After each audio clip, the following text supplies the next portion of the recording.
should be only targeted terrorists, not. Operation Sindoor నేపథ్యంలో Hyderabad incharge మంత్రి పొన్నం ప్రభాకర్ జిల్లా పాలనాధికారులు పోలీసు ఉన్నతాధికారులతో సమీక్ష చేశారు. ప్రజలను అప్రమత్తంగా ఉంచేలా చర్యలు తీసుకోవాలని మంత్రి అధికారులకు సూచించారు.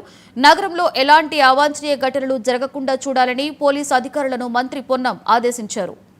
భారతదేశ సరిహద్దులో జరుగుతున్నటువంటి పరిస్థితుల దృష్ట్యా హైదరాబాద్ నగర ప్రజలు ఎటువంటి ఆందోళన చెందే అవసరం లేదు. తెలంగాణ రాష్ట్ర ప్రభుత్వం ముఖ్యమంత్రి గారి పక్షాన అన్ని రకాల చర్యలు తీసుకోవడానికి పోలీసు అధికారులు అప్రమత్తంగా ఉన్నారు. నేను ప్రజలకు కూడా విజ్ఞప్తి చేస్తున్నా, ఎక్కడైనా మీకు అనుమానాస్పద పరిస్థితి కనిపిస్తే వెంటనే దగ్గరలో ఉన్నటువంటి పోలీసు అధికారులకు సమాచారం ఇవ్వండి. సాయంత్రం 4 గంటలకు బొల్లారం, సికింద్రాబాద్, అదేవిధంగా గోల్కొండ దగ్గర ఉన్నటువంటి ఈ కంటోన్మెంట్ ఏరియాలో మాక్ డ్రిల్ జరుగుతూ ఉంది. హైదరాబాద్ పోలీసులు సమర్థవంతంగా, అదేవిధంగా మనకు ఉన్నటువంటి 3 ప్రాంతాల్లో కంటోన్మెంట్ ఏరియాల ద్వారా హైదరాబాద్ రక్షింపబడే విధంగా అన్ని రకాల చర్యలు తీసుకుంటా ఉన్నాం. ప్రభుత్వం ప్రతి క్షణమును నిశ్చితంగా పరిశీలిస్తూ ఉంది.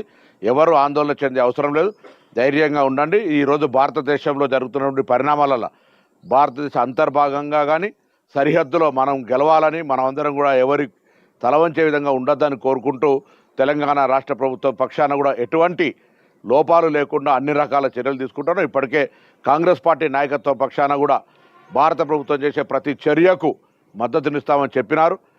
కేంద్ర ప్రభుత్వం ఇటువంటి సంఘటనల సరిహద్దు భద్రతకు సంబంధించి, అంతర్గత భద్రతకు సంబంధించి కూడా కఠినంగా వ్యవహారం చేయాలని కూడా కాంగ్రెస్ పార్టీ తీర్మానం చేసినటువంటి సందర్భంగా తెలంగాణ రాష్ట్ర ప్రభుత్వం రేవంత్ రెడ్డి గారి నాయకత్వంలో ఎక్కడ కూడా ఇప్పుడే సిపి హైదరాబాద్ ఆనంద్ గారితో, సివి ఆనంద్ గారితో, జిల్లా కలెక్టర్ గారితో అందరితో కూడా ఎప్పటికప్పుడు సమీక్షించుకుంటాను. ఎటువంటి విపత్కర పరిస్థితుల్లో ప్రజలకు ఇబ్బందులు లేకుండా చూసుకునే బాధ్యత తెలంగాణ ప్రభుత్వం. ప్రజల భాగస్వామ్యం కూడా అవసరం. ఎక్కడైనా అటువంటి పరిస్థితి ఉంటే దయచేసి అప్రమత్తంగా ఉంటూ సమాచారాన్ని చేరవేయాల్సిందిగా ఈ హైదరాబాద్ ఇన్ఛార్జ్ మంత్రి అందరికీ విజ్ఞప్తి చేస్తా ఉన్నాను. ఆపరేషన్ సింధూర్ పై బీజేపీ